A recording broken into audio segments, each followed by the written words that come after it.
ಪ್ರಶ್ನೆ ನೋಡ್ರಿ, ಬಿಡಿಸ್ರಿ. ನೀವು ಸರಿಯಾಗಿ ತಿಳ್ಕೊಂಡ್ರಿ ಅಂತಂದ್ರೆ ನಿಮಗೆಲ್ಲ ಗಣಿತಗಳು ಬರ್ತಾವ. ಈ ಉಳಿತಾಯದಾಗ ಮತ್ತು ಆದಾಯ ಉಳಿತಾಯದಾಗ ಮುಖ್ಯವಾಗಿ ಸಂಗತಿ ಎಷ್ಟು ಇರ್ತಾವ ಅನ್ನೋದು ತಿಳಿಸ್ತಾನು. ನಾ ಹೇಳ್ತಾನೆ, ಆಮೇಲೆ ನೀವು ಮಾಡಿ. ಹಾಂ ನೋಡ್ರಿ ಎಲ್ಲರೂ, ಇದು ಸೈನಿಕ್ ಸ್ಕೂಲ್ಕ ನಾವು ಅದಕ್ಕೆ ಡೆಫಿನೆಟ್ ಬೀಳ್ತದೆ. ಲಕ್ಷ ಕೊಟ್ಟು ನೋಡ್ರಿ. ಇಲ್ಲೇ ನೀವು ಅನುಪಾತಗಳನ್ನು ಹಚ್ಕೊಳ್ಳೋದು. ಇದರಾಗ ಮುಖ್ಯವಾಗಿ ಸಂಗತಿ ಆದಾಯದ ಅಂದರೆ ಉಳಿತಾಯ ಮತ್ತು ಖರ್ಚ, 3 ಸಂಗತಿಗಳು ಇರ್ತವೆ. ಆ 3 ಅನುಪಾತಗಳನ್ನು ನೀವು ತಗೊಂಡೇ ಬಿಡಬೇಕು. ಯಾಕೆ ನಾ ಹೇಳ್ತಾನಂದ್ರೆ ನಿಮಗೆ ಏನು ಕೇಳ್ತಾನೆ ಅದನ್ನು ಹಚ್ಚಲಿಕ್ಕೆ ಬರ್ತದೆ. ಅದು ಹೇಳಾಗ ನಾನು ತಿಳಿಸಿ ಹೇಳೋ ಟೈಮ್ನಾಗ ನೀವು ಲಕ್ಷ ಕೊಟ್ಟು ನೋಡ್ರಿ. ಈಗ 7 1 ಏನು ಇದೇನದ ಆದಾಯದ 7 ಆದಾಯ ಅಂತ ತಿಳ್ಕೊಂಡು ಉಳಿತಾಯ 1 ಅಂತ ತಿಳ್ಕೊಬೇಕು. 7ರಾಗ 1 ಕಳೆದ್ರೆ 6 ಏನು ಬರ್ತದೆ ಅದು ಖರ್ಚು ಅಂತ ತಿಳ್ಕೊಬೇಕು. ಉಳಿತಾಯ ಖರ್ಚ ಕೂಡಿಸಿದ್ರೆ ಆದಾಯ ಆಗ್ತದೆ. ಹಂಗೆ ಪರ್ಟಿಕ್ಯುಲರ್ ನೀವು ಲೆಕ್ಕ ನೀವು ಅನುಪಾತಗಳನ್ನು 3 ಹಚ್ಕೊಂಡೇ ಬಿಡ್ಬೇಕು. ನೀವು ಹೆಂಗೆ ನೋಡ್ರಿ, ನಾ ತೋರಿಸ್ತಾನೆ. ಇಲ್ಲಿ ಆದಾಯ ಬರೋಬ್ಬರಿ ಎಷ್ಟು? ಆದಾಯದ ಅನುಪಾತ ಬರೋಬ್ಬರಿ ಅನುಪಾತ 7. ಖರ್ಚಿನ ಅನುಪಾತ ಇದು ಉಳಿತಾಯದ ಅನುಪಾತ.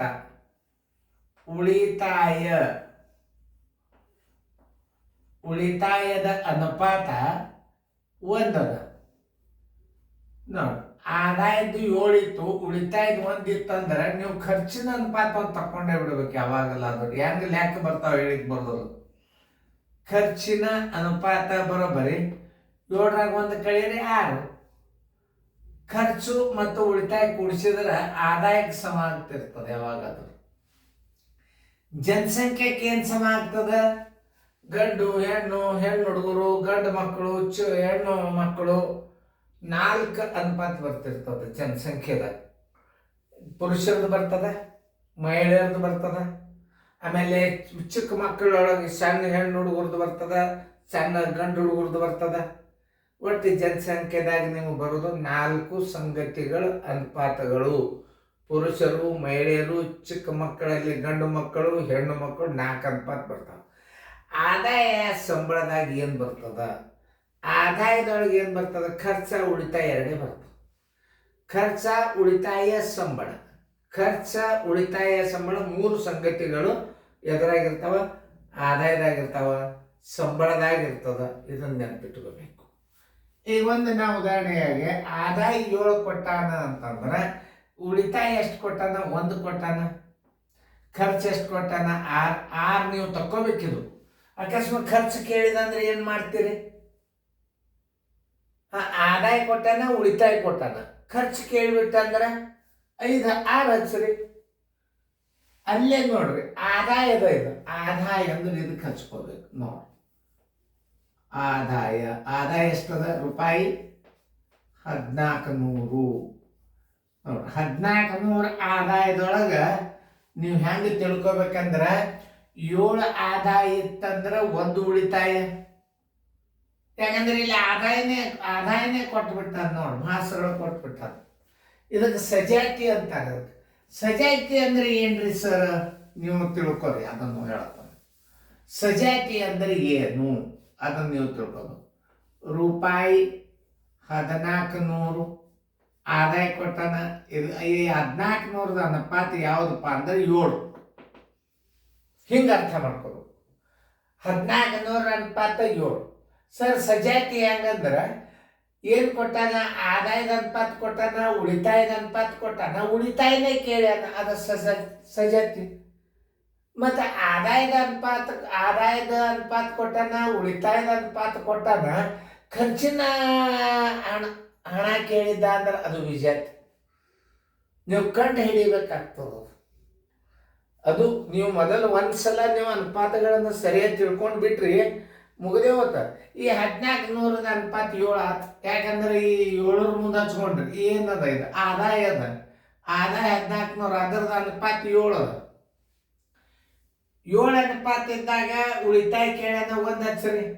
7 ಆದಾಯ ಇದ್ದಾಗ 1 ರೂಪಾಯಿ ಉಳಿತಾಯ. 1400 ಆದಾಯ ಇದ್ದಾಗ ಉಳಿತಾಯ ಎಷ್ಟು? ಭಾಳ ಸರಳ ನೀವು ತಿಳ್ಕೊಂಡ್ರೆ ಗಣಿತಗಳು.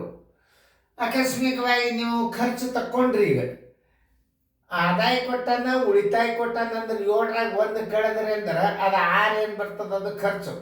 ಖರ್ಚು ಮತ್ತು ಉಳಿತಾಯಗಳ ಮತ್ತು ಆದಾಯಕ್ಕೆ ಸಮ ಇರ್ತದೆ. ಉಳಿತಾಯ ಮತ್ತು ಖರ್ಚನ್ನು ಕೂಡಿಸಿದ್ರೆ ಆದಾಯದ ಅನುಪಾತ ಎಷ್ಟದ ಅಷ್ಟೇ ಬರ್ತದೆ. ಇವು ಎರಡೇ ಕೊಟ್ಟ ಕೆಸಿಂದ ಏನು ಕೇಳ್ತಾನ? ಆದಾಯ ಕೇಳ್ತಾನ. ಈ ಅನುಪಾತ ಲೆಕ್ಕದೊಳಗೆ ಭಾಳ ವಿಚಾರ ಮಾಡಿ ಲೆಕ್ಕಗಳನ್ನು ಮಾಡ್ಕೋಬೇಕು, ಭಾಳ ತಿಳ್ಕೋಬೇಕು. ಆದಾಯ ಕೊಟ್ಟಾನ 7 ಆದಾಯ ಇದ್ದಾಗ 7 ಆದಾಯ ಇದ್ದಾಗ 7 ಆದಾಯ ಇದ್ದಾಗ ಏನು ಕೇಳ? ನಾವು ಉಳಿತಾಯ ಕೇಳಿದ್ರೆ 1 ಹಚ್ಚ್ರಿ, 1 ಉಳಿತಾಯ. ಖರ್ಚು ಕೇಳಿದ್ರೆ ಏನು ಹಚ್ತೀರಿ? 5 6 ಹಚ್ಚ್ರಿ.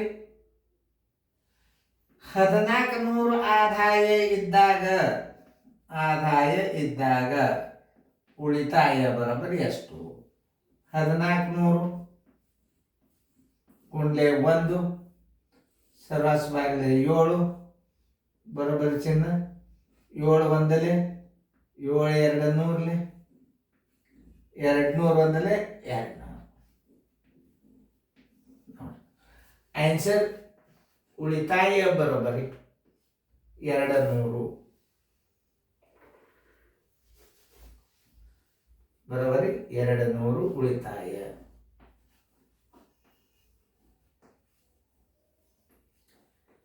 ಖರ್ಚು ಕೇಳಿದ್ದಂದ್ರೆ ಏನ್ ಮಾಡ್ಬೇಕು? ಉಳಿತಾಯ ತಕೊಂಡು 1400ದಾಗ 200 ಕಳೆದು ಬಿಟ್ರೆ ಅಂದ್ರೆ 1200 ಖರ್ಚಾಯ್ತು.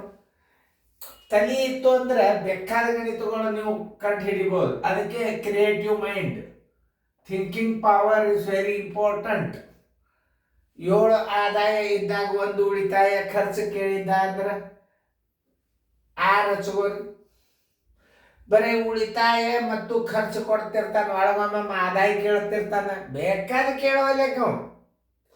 ಇಂಥ ಮಾದರಿಗಳನ್ನು ನೀವು ಲಕ್ಷ್ಯ ಕೊಟ್ಟು ಮಾಡಬೇಕು. ಉತ್ತರ ಬರೋಬ್ಬರಿ 200 ಉಳಿತಾಯ.